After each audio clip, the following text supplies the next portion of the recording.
When and where did you start your social work practice?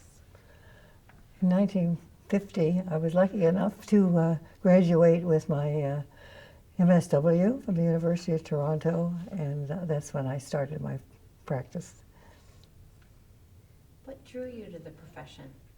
My first job was with the Social Planning Council of Metropolitan Toronto, and I was the coordinator of the volunteer department. What was your primary area of practice? I graduated with my focus on community development and social planning. But I did go into other areas later. I decided that I wanted to also focus on family and children's services, and then moved into more staff development and teaching and group work. What was it like to practice in the years prior to the professionalization of social work? In those early days, it was very different in those days. Actually, I found that there have been many changes in the years in between. For instance, we used to have to work on every Saturday morning, and it was 5.5 days a week for work. And secondly, we really had no computers, we had no cell phones, no hashtags, no tablets, and we had to write very detailed records by hand, and these all had to be translated, of course, either by someone on a dictaphone in shorthand, or we had to all write them out in longhand. Also, there was a time when we had to do timesheets, and we had to put all our activities down on timesheets, and we just wondered why there was never any allocation there for thinking or planning. But another thing that we did was we had to go to court to identify all the babies, not like it is today. And before we went into court, we had to wear a hat in front of the judge. But all of us in a group decided we just have one hat, and so as each worker came out after their testimony, the next one would come in to surprise the judge with the same hat. But on the more serious side, there were very many gaps in actually in practice, and really recognition of human rights, and so that we really need to be much, much more emphasis on prevention and looking at how we could do more advocacy in terms of changing social policies. Is there a social work contribution or accomplishment you are particularly proud of? I can't really think of too many things that really I accomplished or say I was proud of. I think working with individuals, perhaps in a little way I planted a few seeds and which they could build, and I hopefully that many of these for individuals have in some ways really grown and flourished. But on the planning area, maybe I could just focus on 3 areas. One that I feel was very worthwhile was when I was in the Canadian Navy, which was to do a social work study across Canada. Now they have full-time workers, social workers, employed in the naval service. Secondly, we did a manpower study, and I hope it's come to fruition. It probably should be called a person study now, but this we did in really with the focus on trying to get social workers who had completed their training in social services at community colleges to get more credits when they went on to take their BSW or their MSW, and I do hope that now that is much more a real help to all those students. And thirdly, with more interagency planning, we did complete another study on how we could have more family daycare for children in Ottawa, and this did become a reality in Ottawa way back in 1972. Well, with my focus on community organization, I found that really it was very essential to have much more emphasis on casework, as we called it in those days, and individual counseling. So I did return to university at UBC sometimes later so that I can improve my skills in individual counseling, and I found that was a big help, and I would really highly recommend that for students coming in to courses today, that they do take as much as possible courses in individual counseling and interviewing. There's one other thing, though, that I really feel was very essential, that I should have become bilingual many years ago, because the French language to me is extremely important. What were some of the challenges or barriers you worked to overcome, and who, if anyone, was your ally? Well, there's certainly been lots of challenges, I think, in social work, and there probably still are, but to me, one of the greatest challenges was really trying to set priorities.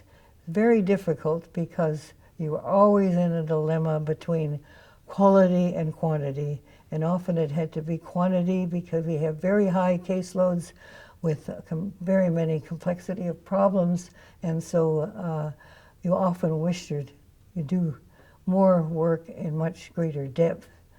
But also, I think we really learned for a challenge to cope with the unexpected.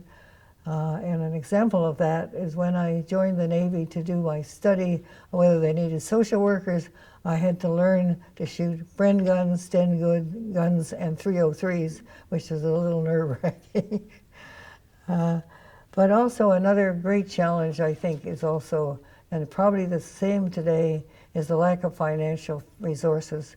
And I always remember many years ago, the OASW did organize something that would really help people get more social assistance, because the amount was so low. And so together, from east, west, north, and south, they organized social workers to come to Toronto and go to the Parliament buildings. And there we all, in a rally, marched with Bob Ray and all his family up to the Parliament buildings to say, what do we want, what do we want? And social assistance did improve a little bit as a result of that. What words of wisdom would you like to share with today's social workers?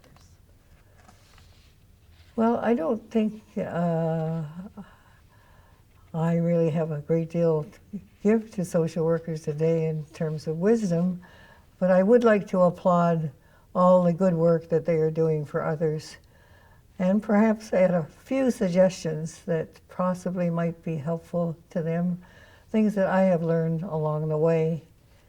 And the first one I would say is learning forever. It's very important to take advantage of every learning opportunity, and I will never forget the day when I went to my first foster home and the mother opened the door and she just took one look at me, although I had my MSW, and she said, "Don't tell me I have to train another one." So we can learn from everybody. But also, I think that we should try to look at challenges with a spirit of adventure. And we need to also listen with a third ear. And another thing I feel so much is we often forget that everybody needs love the very most when they are most unlovable. And I think we should admit our mistakes, because they can turn into beautiful learning experiences. And I think often, too, we need to think outside the box and, if possible, be visionary, innovative trailblazers, because there's a lot of new things that we can do out there if we use our initiative. And get involved in advocacy, because I think so often we do not emphasize enough of prevention. Prevention is absolutely essential, and I know now we're all still trying to look at the root causes of all our social problems. And recognize that there's a real strength in teamwork and partnership. I think more and more we need to be working with other people in the community, other agencies, and we accomplish a great deal more if we really look at our community resources and work together. And the more than ever today, I think there's a need for greater emphasis and a recognition of diversity and inclusiveness. And I think also we need to really acknowledge and value our volunteers. They can be very, very helpful in our work. And the next thing I think would be to really try to encourage more clients and the user of our service to be on our board of directors so they can help in planning. They're the ones that know the problems, and they're the ones that need to have some help in what they need. But other thing today, I think that we're in the 21st century where we definitely have more and more technological communication, and I hope we as social workers will never forget or never underestimate the real advantages of the human touch, the personal touch, the face-to-face and the eye-to-eye contact, the possibility of really speaking together, listening to the human voice and the warmth of human relationships. And also, I would encourage everybody to join OASW and to get involved.